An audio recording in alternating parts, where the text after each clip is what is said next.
Lance. It's great. Thanks, Todd. Right. So, hi everyone.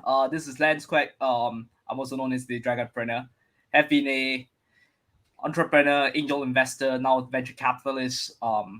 Since 2011. Right. Today, I am very glad to have my guest with me. Right. He's a father, athlete, software engineer from rural Midwest of the U.S. Was transplanted in the Silicon Valley to make an impact with software at scale. After replatforming the fastest growing company of all time during IPO, he joined the founding team at Digit to help create automated financial health for consumers for over 7 years before getting acquired by Oportun for a whopping $213 million. Wow, that's huge. Right. So and now he coaches engineering leaders and help tech companies around the world to get started and grow faster by installing the right people, products, and processes to scale like Silicon Valley. Please help me welcome to the show Mr. Todd Larsen. Right. Thank So you, Todd, Lance. thank you for joining us today. I'm really honored to have you. Right. So maybe you want to tell us a little bit more about yourself. I hope I understand that my introduction wouldn't do justice, so I would like to hear from you. That was great. Well, thank you for the introduction. That's a bit about kind of my professional background, Sure. in my career. But I know a lot of this podcast is about kind of the story even before Mm-hmm. that. And so, I come from being an entrepreneur from, as when I was a child, really. Wow. I've been doing, I had bike shops, lemonade stands, car washes, all that stuff. So more recently, obviously, it's been applied to uh, the software business, and Mm-hmm. yeah, that's a little bit about me. Cool. Cool. So, you mentioned that you started as a child, which is very interesting because I understand that the United States has a huge entrepreneur kind of following kind of culture, right? And Yeah.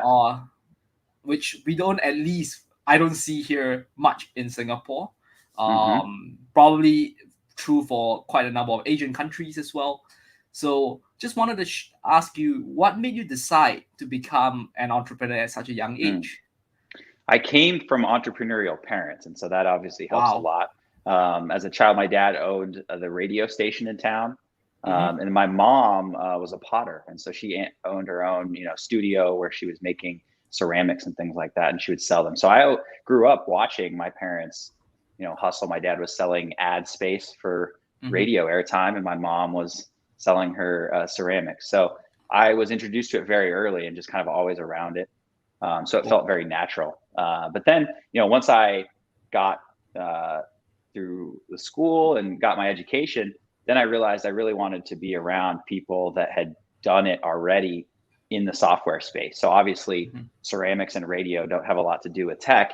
And so Mm-hmm. that's when I went into the industry to work for established businesses, Mm-hmm. to really see how it's done before venturing out on my own. Cool, cool. So, I understand that you were at one point, with the fastest growing company at which is Groupon, right at the Yeah. time when they just went public, if I'm not wrong. Yeah. Yeah. Yeah. It Oh, was, it was a I understand really that you crazy were a time. part of the team that helped them go public, right? Yeah, so it was right around the time they went public. The mission there really was to integrate all of the acquisitions that were happening. Because if you recall, at the Mm-hmm. time, there was Groupon, which was obviously the biggest uh, player in the space, and there were tons of clones that popped up all over the world, and they all had the exact same model, the sort of group purchasing Mm-hmm. power, and get discounts and with tipping points and things like that. And so all these clones had popped up all over the world, and Groupon was in an acquisition spree, just buying up all the competitors. And Wow. so we had to then figure out, how do we integrate all of those different platforms, the Mm-hmm. technological side, and actually make it into a unified engineering platform to support Mm-hmm. all the e-commerce. So it was a really exciting time. They turned down the offer from Google, and then ended up going public, and then there was some stock price turbulence shortly after that, and so it was a really Yeah. wild time. But we were heads down, focusing on the really tough engineering problems that we were going through at the time. Cool. So what drove you to stay on in Groupon after the public listing, and then what made you decide to move on to become to pursue what you truly believe in, which is being an entrepreneur again, right? So Yeah. just want to understand a little bit more on that story. I think one of the biggest appeals is after IPO was that they were growing internationally so much. And so this is something that I've always been interested in, is being able to travel through my work really and through my business by working with people all over the world. And so I got the opportunity to be on platform teams that were integrating with product teams all Mm-hmm. over the world with all the teams that we acquired. So I just really love um, business and products that bring people together, not only in the usage of it, but in the creation of it. So for me, it was really appealing to get to work on something that had global scale, Mm-hmm. from the people using it, but also the people working to Wow. make it come to life. So that was really appealing to me. And Mm-hmm. just having that massive scale was really why I was there for that time. Cool, cool. So eventually, I understand that you became one of the co-founders of Digit.co, which was trying to democratize personal finance for people. Did I get that right? Yeah. And what made you Yeah. decide to go into that route now, going from a group buying now into consumer finance fintech? Back before before fintech became a hot thing, right? I mean, today Yeah, it is. was pretty early in the fintech space, and I would say, um, you know, the general theme in my career and in the tech that I like to build and use, and businesses I like to build, it's around health and making people's lives better. So it's not about monopolizing your attention, like the Mhm. next social network or something. It's about improving your real life. And so Wow. Groupon clearly made people's lives better by creating interesting experiences they wouldn't normally do. They wouldn't normally maybe go to an escape room or something, but they got a coupon for it, so they get to experience that at Mhm. a discount. So it was about making lives better. It was about cheaper purchasing. So that was an element of life. But with Digit, it was much more about how do we help people have financially healthy lives to break out of. We were focusing on people in the paycheck to paycheck Mhm. grind, whereas people kind of on the lower end of financial health and needing to get into the first levels of health. And Mhm. so Digit for me was about helping people who normally get overlooked. A lot of financial products, particularly back then, they were all focused on investments and people that were Mhm. already kind of helping the rich get richer. And I like the idea of helping some of the people that maybe needed just some help getting some of the basics, like how do you get a savings plan in place? How do you pay your Mhm. bills on time? Some of these things seem so basic, but for a lot of the world, they struggle with some of these things. And so that was part of what appealed to me with Digit when I met Ethan, the CEO. Wow. So, I understand that you guys managed to scale across the United States. Did you guys scale across the Atlantic, or did you guys scale across the Pacific by any chance? So no, unfortunately, we focused on just the United States mainly because banking is so highly regulated and so different per country, Mm-hmm. and it can be really hard to come in and try to disrupt a highly regulated industry Sure. across a broad surface area. So it was strategic actually to say we're intentionally not going to go very wide at first because that could kill us prematurely as Mm-hmm. a business. So we wanted to really nail the first market, and being in the United States, we started there. Wow. So it's very laser focused, as they like to say, right? So, It's important. Yeah. yeah. So, eventually, what were the main product offerings that Digit had? Just for our friends outside the United States, right? Just wanted to Sure. understand a little bit more. So we thought of Digit as a financial health ladder, meaning there were rungs that you needed to climb, Mm-hmm. and you should take these steps in sequence. It's important to go in order. So um, you may be familiar with Robinhood. It helps Mm-hmm. people invest Yeah. easily, right? Well, the fact is, there's actually a lot of people that were investing on Robinhood that actually maybe shouldn't have been because they Mm-hmm. weren't taking care of some of these lower rungs of the ladder, like having an emergency fund in place, having their bills auto paid, let's say, and having some kind of base level investments that aren't just picking stocks. So we took a very opinionated approach and said, you need to take care of these basics and these fundamentals before you ever start investing in GameStop, let's say. And to pick a very specific example. So our first product was around automated saving. And the idea was you just needed to build up a nest egg, obviously. And this was a product that would help people who maybe struggled doing that, maybe didn't have the discipline to do it manually or whatever the reason is. And what it did is it automatically set aside money when you spend, with the thinking that if you spend $100, Digit can save maybe, let's say $10, and you don't really notice it as much. And eventually the money just snowballs. And at the end of the month, you've got this big chunk of change. It's just kind of this magic growing piggy bank. So that was the first product, automated savings. Then we rolled out automated bill pay. And it worked with the savings because the savings could allocate your money towards your bills throughout the month and then automatically pay them. Wow. And then we got into investments. And then there's a new product that's rolling out right now that is, I think the waitlist is being rolled out currently, which is around a full-blown banking product. So this is going to be similar to some of these other fintechs that you see, where it's the bank account, the debit card as well, but you also have all these other tools like automated savings, automated bill pay, and automated investment. So those are some of the products that we ended up rolling with. Wow. So it's very much like Acorn plus Honeywell plus Robinhood plus maybe even to the point of Bank of America / JP Morgan / Goldman Sachs, all rolled into one. Wow. That's a great way to think of it. Yeah. That's really awesome. I can't wait to see that being rolled out both in the United States as well as probably even globally, right? Yes, I think also with the Oportun acquisition, expect a lot more expansion with that as well. So cool. So speaking of that, what got you guys in touch with Oportun, and how did the acquisition happen? Well, I'm actually in less of a position to talk about that because I've not been with Digit for about 18 months. I left in early 2020. That's when I started off on my latest entrepreneurial journey. So I was not actually a part of that. I was there for 7 years.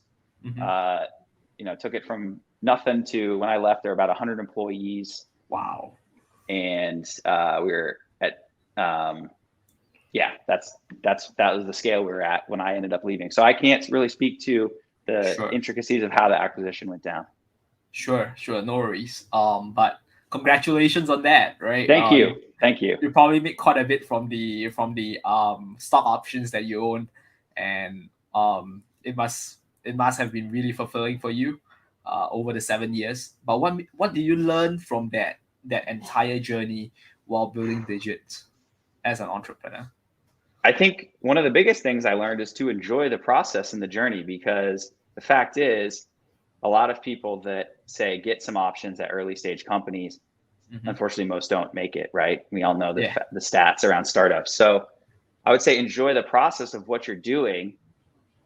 Don't make it about the potential upside. So if I'm being honest, I thought very little about the options throughout all this building. It was about what we're doing to help people, how we're making the world a better place. That was the satisfaction. But obviously it's nice when you get the cherry on top at the end. But I would say enjoying that process is key. And I would also say understanding how stock options work and how that whole incentives work. A lot of early employees don't fully understand that when they get in. Yeah, I agree, because I've seen quite a number of venture investments go into either a failure mode, right, which basically means everything goes down with it, the whole ship sinks, or sometimes you see employees trying to cash out too early, right, when it could have been a moonshot, right? We've seen the company where the employee actually cashed out for 100 grand, and at the end of the day, it was in the next round, it was already worth 500 grand, right? So it was pretty difficult decision, I suppose, for the employee. But sometimes we got to think about what's our next step, right? And not forgetting that time is money, right? It is. I mean, you can always get more money, and I think that's a huge point to make, is that time is that one valuable resource. And so that, after 7 years, I was kind of like, I feel like I've been the eternity at this one company, and I've learned so much, and there's never a better time than now to start the next thing. And so that's what pushed me to do that. Cool. So that's nice. That's nice. So speaking of your most recent venture, I understand that it is about coaching engineering leaders and helping tech companies to grow faster by installing the correct technology talent, right?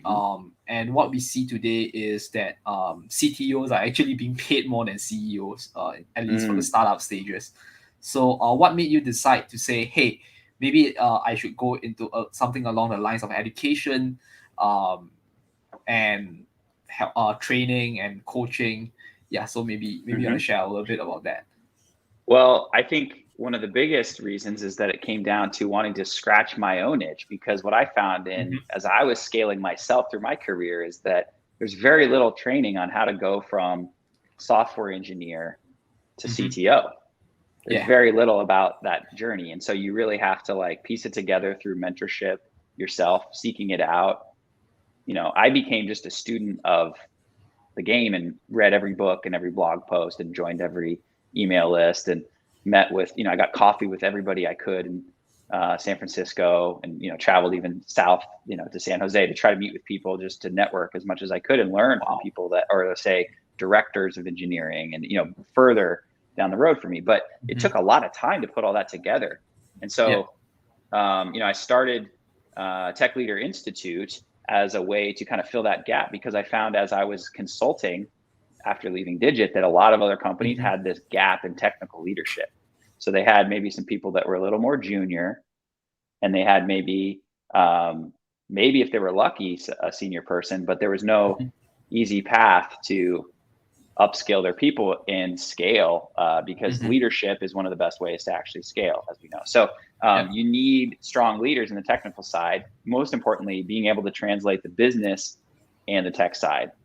And so the people leadership skills are severely lacking in the software side of things. And that's the main reason why I started this. And so it was not only my own problem that I experienced firsthand in my career, but as I talked to more companies, I saw it was everywhere else too. So it just seemed to be a very pervasive thing. Wow. So so where is Tech Leaders Institute right now, and where do we see it going, say 5 to 10 years down the road? Yeah. So right now we're, it came out of individual programs I was doing one-on-one with tech companies. So I was coming into a company and say, okay, what's going on? I'd help diagnose kind of the problems and some of the blockers they had, some things that would help them move faster. And instead of just doing one-on-one, I found like I can only move through so many companies at one time. I can work with a CTO here, a CTO there, a CTO over here, but there were more than I could reasonably fit into my calendar. So around this time, I actually partnered with my co-founder of Tech Leader Institute, Stephen Bates, and he brings a ton of executive leadership, like over 20 years of executive leadership coaching experience. And so we're able to do a group format now. And so this is where we've transitioned from one-on-one, and we still do the one-on-one for companies where they need that and it makes sense, but we're able to scale more by bringing in a group, and it's more of a cohort-based training, almost like a coding boot camp would be, right? We're all familiar with coding boot camps. Well, this is a leadership boot camp.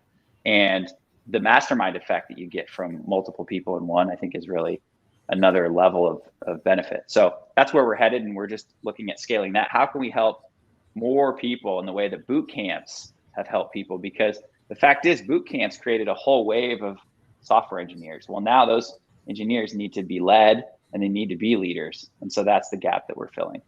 Cool. So from that point, do you see yourself partnering with other leadership / engineering people across the United States and even maybe across Atlantic and Pacific?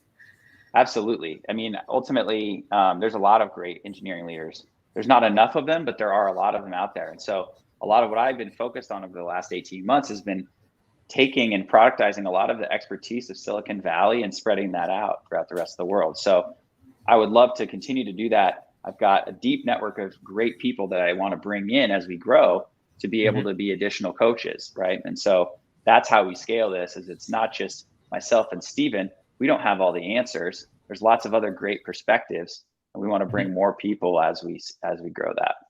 Cool. So I understand that you have another company which is a venture studio, called Sales and Software. So Yeah. maybe you want to share a little bit more about this company and what you guys built, how you guys what was the structure that you guys used. Maybe I'll just add that. Yeah, and so this is kind of what I initially started when I left Digi. I took a little sabbatical, took some time off, and then really focused on getting back to the early stage. I love early stage startups, taking an idea, just kind of the seed of things, and then making it real from there. I think that's a really hard gap for a lot of people, and I really love it. And so over the last year or so, we've been launching a handful of startups in different industries. I would say the common theme is around health, in the way that Digit financial health was very important to me. We've got one in the preventative health field with warehouse workers. We've got another one around the gut health industry. We've got another one around let's see, what else do we have?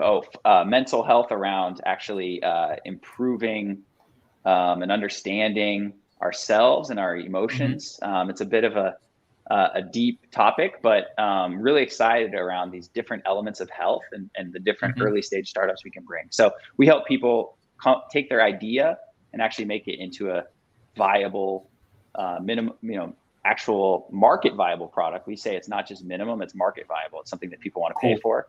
And so that's one of the big differences that we are from other startup studios. We focus on the commercial side and the business side. We don't just build whatever people say. We focus on it being actually viable.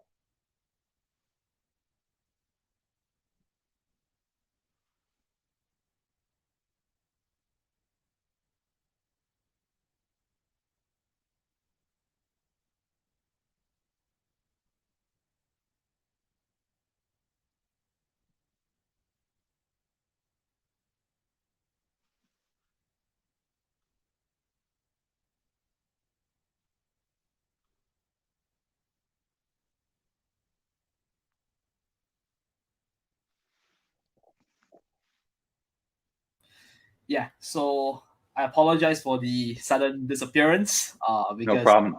of my internet connections. But it's kind of interesting to see how you moved from financial health, financial fintech to coaching, and also in the parallel running a digital health slash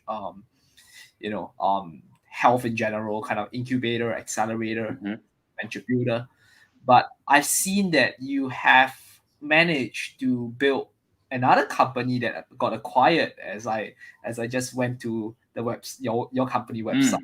Subself, right? Yeah. So I'm assuming that was the company that was doing a little bit more towards the mental health. Yes. Yep. So maybe you can share a little bit more about that, if you don't mind. Yeah. So the idea of Subself, subself.io is, there's meditation apps, right? We already know those exist. There's this notion of affirmations in the mindset space, right? So we wanted to merge those two and say, how do we create an app that allows people to actually record their own affirmations, their own voice over soundscapes? They say everybody loves the sound of their own voice, right? And so imagine the power of you reading your own affirmations to yourself instead of just hearing somebody else say affirmations. And so we created this app, and it really was focused on just one functionality. It was like, choose a song, record your affirmations, download the track. Very simple. And we launched that into kind of a niche on Twitter with some influencer marketing. That was kind of the key to getting that started and launched. And then I ended up, in the end, it was kind of a micro SaaS, so kind of too small to grow into something massive. But we believed in its value and put it up on microacquire.com. And that's where I ended up getting it acquired this year. So congratulations. Thank you. Yeah, I mean, I love building big things. I love building small things. It comes down to helping people. So Yeah. that was the story of Subself. Cool. Funny story. I just wrote a check into this company called Warm Space, which is doing something very similar, very interesting as Interesting. well. And I think what they are doing is kind of like, imagine you have a Zoom room, but they have like a pre-recorded set of activities, and it's Huh. interactive. And what happens is you discover each other, and in that process you discover yourself. I thought that was really interesting. That's uh cool. happy to have that discussion offline. Yeah, But I'd be curious to hear more about that. That's interesting because sure. there's another one that we're incubating that we just started called Glowmoji. If you go to myglowmoji.com later or Mhm. whatever, that is another site that's very similar. It's about understanding your emotions Mhm. and reaching your goals by understanding things that typically Yeah, hold you back. So I'd love to talk more about that. that would be great. I'm looking forward to that launching soon. um Yeah. and the other thing was, do you see yourself becoming an angel investor down the road, like when you see like a company that has already had a market viable product and they're trying to scale up, right? With your expertise, I'm pretty sure you'll be a really valuable advisor to these companies, right? So, do Hmm. you happen to do any angel investments on the side, just for it, just for kicks, right? As they always like to say. Yeah. Yeah, I do a little bit. And I would say definitely want to continue to do more. And also other ways, like some of the companies we work with, we invest sweat equity oftentimes. Hmm. So let's say maybe they're waiting to raise. We're able to bring some expertise and some actual execution to the Hmm. table to get them to that point. And so that's another way. And in some ways, it's even more helpful than cutting a check because I agree. uh, they're just going to take that money and hire what we would be doing anyway. So Hmm. we can kind of cut to the chase and help people in that way as Yeah. well. Cool. That's interesting because Yeah. oftentimes what we realize that is angels who actually add value to the portfolio companies actually get better success rates, Of right? course. Yeah. And I was privileged that I had a co-investor in quite a number. I had a couple of co-investors in some of my portfolio that managed to help these companies grow. And one of them just raised $20 million from Cambridge Capital and SoftBank. Another Wow. one just raised another I think 250K at a 2.4x MOIC for ourselves from a Amazing. VC. And the last one was Warm Space, and Mistletoe was actually the lead investor. So Wow.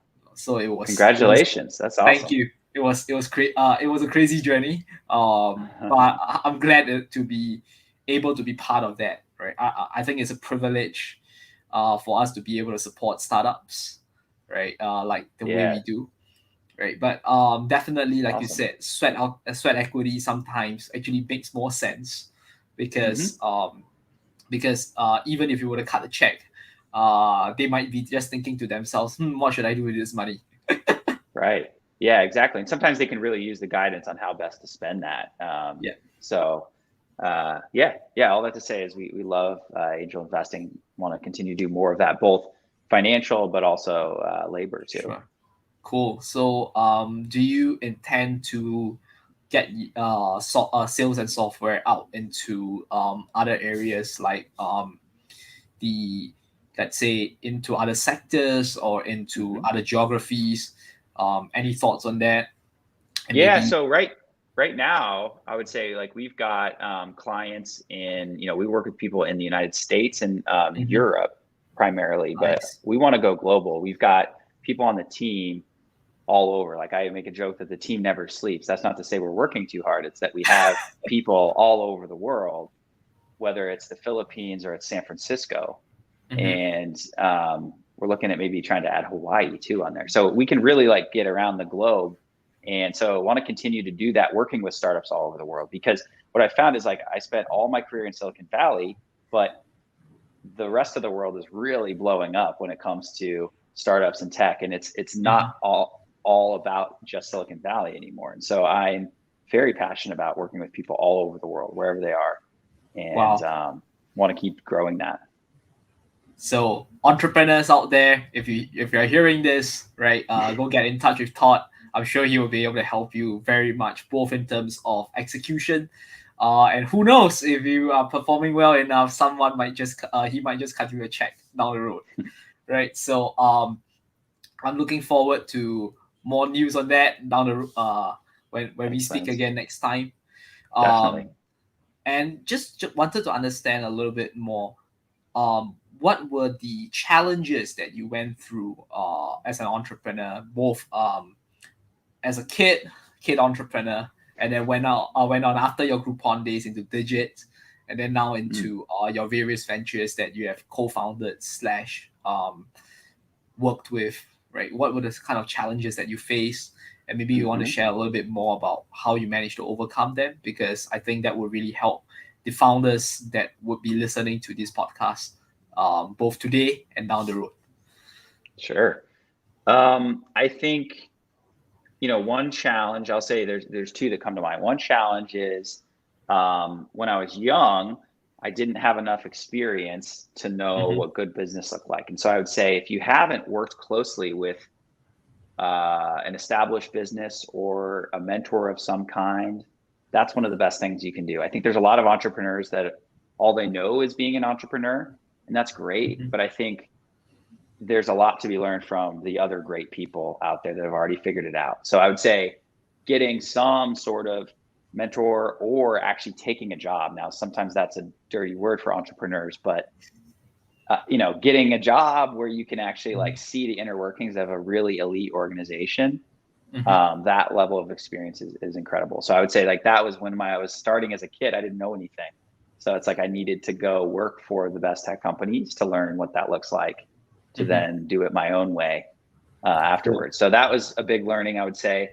And then another thing or challenge, I guess, would be shiny object syndrome. I love new stuff, especially as a tech person. There's always new stuff coming. And so the problem for me is not getting sucked into the shiny objects, right? And I am good at handling a lot of things at once and switching contexts, but I have to be careful to not do that too much. And so I think that's something that I'm always aware of. And what I do to keep that in check is to always have some time set aside, dedicated to scratching whatever itch I have about new stuff. So whether it's on the weekends or maybe after my kid goes to sleep, it's there's time that I always get where I can do that. So I feel like I have an outlet for playing with the next hot thing. Like if it's something in, Web3 or the metaverse, I can do that, and it doesn't derail all my other stuff that's established and running. So that's how I cope with it. And that's a problem that I think a lot of entrepreneurs face. I agree. A lot of times we chase all the shiny objects, right? Now everyone is talking about the metaverse, Web3. Right. Just before that, a little bit before that, when the Vision Fund came about, everyone was talking about singularity, artificial intelligence, just because they say, hey, why don't we do something about AI? And who knows, right? I can get $100 million or $250 million from those guys, right? So I agree. I get sucked into these shiny objects as well, just like you do. Yeah. Maybe it's a balance though, because you got to stay on the edge, right? You want to know what the cutting edge is, but you can't get distracted. Sometimes we just need to bring ourselves back to earth, right? It's not every time that we have to try to go to the moon or go to Mars, right? Right. Exactly. Yeah, so that's great, because it's about balance, like you said.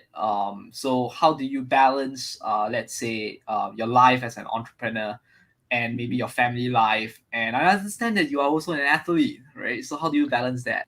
Yeah, well, I would say I am an athlete by, I'm not necessarily still actively competing, but it's part of who I am. I'm highly competitive.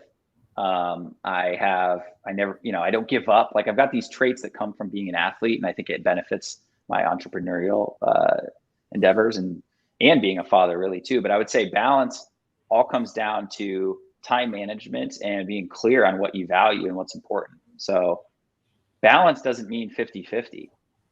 Balance means you're getting the right amount of the things that you need. And so for me, it's just about being really disciplined with my calendar and how I manage my time. When I switch to the next task, I switch to the next task. It's like, I don't let things overflow. And so that having, hard boundaries there. And so when it's dad time, it's dad time. When it's work time, it's work time. And I think just a lot of people are kind of always in all things. And it's like, that's where you start to feel out of whack, because you're like, am I an entrepreneur? Am I a husband or a dad, or am I just a, whatever else you are in the other elements of life? So it's having clear boundaries, I think, is key to being in balance, and just being disciplined with your time. I see. So very much having when we say a hard cap, it really means a hard cap, right? Not kind of... exactly. Like I go pick up my daughter every day from kindergarten at 2:30 p.m. and it's just from 2 every day I do that. And so it's like, it's just a hard thing. I never have a meeting at that hour. And so, so that's an example. Very much like building a routine every day, right? So routine is so key. Yes. Wow. So what do you have particular from your days running businesses? I'm pretty sure you have quite a number of pieces of advice on top of that for our viewers, our aspiring entrepreneurs. I'm pretty sure many of them will be watching you and seeing you like either a father figure / mentor / big brother figure, and just want to hear your thoughts on where any particular advice you want to give to these people, and maybe what they can do to make themselves set up for success. I would say one of the biggest things is the more I've just shared myself online, the better things have got for me. And I'm a pretty private person. I was never a social media person until really the last like 18 months, where I decided I'm going to use social media to help expand my business. And so I used to resist that. And I was like, I don't want to share these things. But I found that if I can be, just, it's not to overshare, but like just show who I am, all sides of myself, I'm not just showing code or not just showing, balance sheets. Like I'm showing like, things I do with my family. I'm showing I'm a whole person. And I would say like the more you can do to show yourself online, and not get lost in social media, but just document yourself, create an audience, create a following, show who you are. I think that's one of the best ROI things you can do right now. Just be authentic online. Yep. So much opportunity comes from being authentic online. I agree. Part of the reason why I was like you, I was a very private person, an introvert, if you will. Until recently, right? Because I realized that a lot of my peers who run venture capital firms in New York, in San Francisco, they are getting commitments from people that I would never have expected them to get commitments from, just because they have that following, right? Because it builds They're out there. trust. It builds people know, hey, this guy is authentic. This guy is doing this, and on top of that, you actually get very good deal flow. It's crazy. That is the survival for any venture capitalist, right? If you don't have deal flow, you're screwed. So I think I agree very much on bringing yourself onto in front of people, and building that credibility, right? I think it's key. So what made you decide to then, after that, I understand that that there were any particular industries that you intend to go into next? I think I'm really personally interested in now how I can take what we couldn't get right at Digit, and how can I apply that to the DeFi space? Because actually, when I look into the decentralized finance space, I see a lot of problems solved that we hit with Digit. And it was like this constraint existed in the traditional finance space, or the centralized finance CeFi. Well, that doesn't exist in DeFi. So it opens up new opportunities. There's lots of cases like that. So I'm not actively working on anything, but my mind is leaning towards that in the future. How do we take DeFi, make it accessible to the masses, in the way that we did with Digit? and Wow. make it more approachable for the average person. Mm-hmm. Speaking of DeFi, speaking of just now we mentioned about Web3, metaverse, singularity. Mhm. What do you see the future hold? Right, it's Whew. a big question that It's everyone is yeah. big question everyone is thinking about. Yeah, I mean, I think a lot of things are going to change, obviously, but I think some of the areas that are most interesting to me is how startups function in regards to DAOs, so decentralized Mhm. autonomous organizations. I think a lot of startups are going to be moving more towards a DAO model, Mhm. and investments are actually changing. Meaning, I think there's more wealth acquired in the last few years by people that were not traditional investors and institutional money than ever before, and those people are now investing in things. And so um, I think the ownership and the equity is kind of changing. Like, it's potentially owned by different sets of people, and I think that's really interesting. Mhm.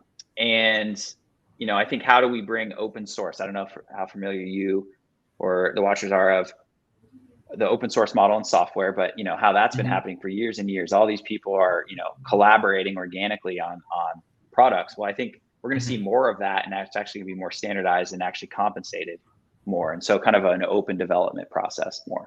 Mhm. um, and I think just more ownership of things, like in the gaming space. I don't know if you're following any of the Yeah, play to earn we're trying stuff. to raise a fund focus on gaming, another one focus on the Web Oh, three. cool, So it's cool. kind of like these are the two funds that will collide into that, right? So That's cool. Well, we should talk about that too, because we've got some Axie teams going, and so it's fun to see kind of how cool. that goes. And I think seeing people be able to earn good money in different parts of the world like never before is really interesting to me. And so it's like creating economic mobility like never before, and I get really excited about that. So It's great. that's another area that's pretty fun, I think, to think about. Wow, that's interesting. So speaking of that, because I'm sure a lot of our viewers will be thinking about impact, will be thinking about ESG, they'll be thinking Mhm. about the 17 United Nations Sustainable Development Goals and things Yep. like that. I faced quite a number of my potential LPs asking me, "Hey, what is the areas of sustainability ESG you're looking at?" And like you said, right, one of the things that we are looking into is financial inclusion, right? Mm. Which comes from things like DeFi, GameFi, which comes Mm-hmm. from things like play to earn kind of models like Axie. And what's your take on impact? Do you think impact and profits are contradictory in certain way? Because that's what some people are saying to us. Yeah. I think actually that's something that, call it Web3, is starting to change, is that it's actually aligning impact with profits more. And maybe it's a bit, um, it's a bit spread out more. Let's say the ownership, the cap table's larger, let's say, if Mm-hmm. we want to put it in terms of that. I think that will allow it to grow even larger and make even more impact, like over a not long enough time frame. Mm-hmm. So I don't think they're mutually exclusive, and I think more and more money is starting to care about impact, Yeah. right? And like, if you look at the next generation Z Zoomers, like, they care about investing in companies that make good environmental decisions, right? They don't just care Yes. about what's the dividend payout on this. They're like, do they hurt the environment? And so I think there's, like, the new generations are caring more about impact, and that will affect um, profit and Yeah. upside. Agreed. Because I'm glad that you said that because we were just thinking about from that angle how a lot of all these things are going to change with the upcoming kind of innovations, right? And like you Mm-hmm. said, I'm a big believer of the open source model. Uh, Mm-hmm. Having invested in Red Hat on the public when they were still public, thank Oh, God they got. awesome. So Awesome. it was great because So we're just saying that, look, during those days of Red Hat, GitHub, and the likes, you had open source software, and then Mhm. you had open source hardware in the form of Raspberry Pi. And Mhm. what's there to stop us from going open source innovation, open source impact, open source, whatever you want to put that word there, right? Yeah. So I think like you said, open source is going to be huge. Mhm. With this upcoming metaverse slash Web3. And speaking of that, we can't deviate away too much from that without talking about NFTs, right? So Sure. do you think NFTs are at this point a hype, or do you think NFTs have already reached a certain point where their use cases have already exploded, and Mhm. it will continue to explode? I think it's going to continue to explode. Is it hype? Yes, of course.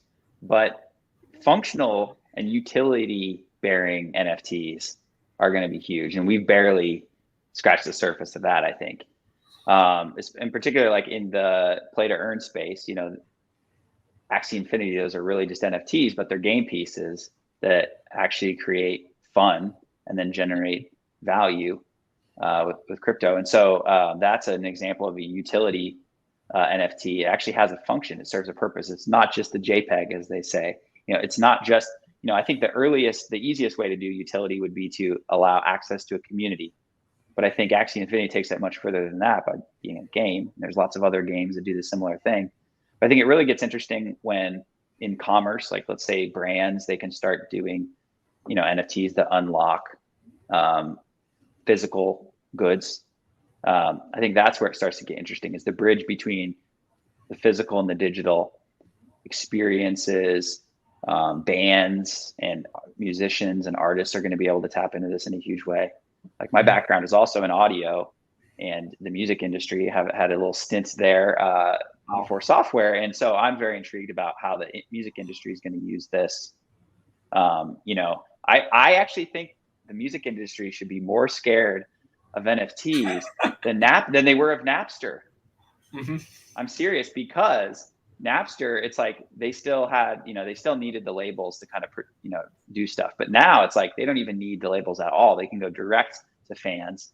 I think we're going to see more musicians go sort of D2C, Mm-hmm. like we've seen in the e-com. So NFTs, I'm very bullish on, but is it hyped? Yes.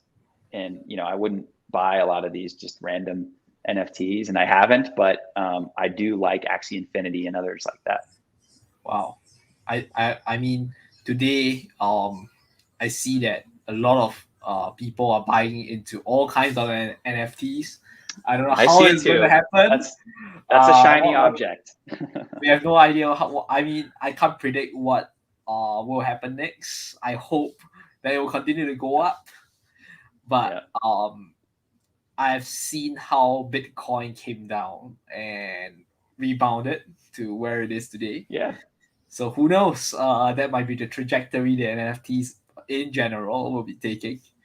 But fingers I think crossed. whatever people are buying right now, you got to have diamond hands. It's just like it's too early in the world of crypto to be selling when things downturn, and just around Christmas or something. It's just like this always happens every year this time of year. And so it's like if you're in it to win it, you got to be in the long term.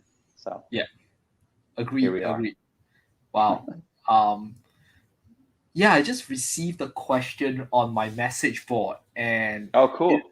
they are asking me, hey, they're asking, hey Todd, what's your take on Bitcoin? Where do you see it going? Is it going 100,000? Is it going 250? Uh, yeah, I Or mean, is it I coming think down? it's, I think it'll, no, I think it's going to continue. I don't know. People were saying 100 by the end of the year. That's obviously not going to happen. Um, I mean, we're still in price discovery mode for all this stuff, but I think as we get closer to everything being mined, the value will go up even more. So it will never be like, I'm not bullish on it being anything that we use for transactions. It'll be a store of value. I think Mm-hmm. Ethereum is the most interesting to me, but I think they're also at the most risk of not Mm-hmm. getting proof of stake out and actually being able to fix the gas fees. If they cannot fix that, something else, another chain is going to come along, like Solana or Avalanche or something. But I love Bitcoin. I mean, I remember when they were giving out for free, like airdropping Bitcoin. They're like, there's this new thing, and I was like, oh, what's this? Seems like junk, But obviously, as time went on, I saw the value, but continue to be bullish on Bitcoin. It's only up from here, I believe. Cool. I think I really had a really great conversation with you. I hope you feel the same way. Likewise, this was fun. Thanks for having me. Thank you for joining us today. I hope you have a great morning on your end. Right. You too, Lance. Yeah. Take care. Stay safe, and I'll see you soon. Right. Yeah. Let's talk more soon. Sounds good. Thanks, buddy. Bye, everyone. Thanks a lot. See ya. Take care. Bye-bye. See you. Bye. Bye.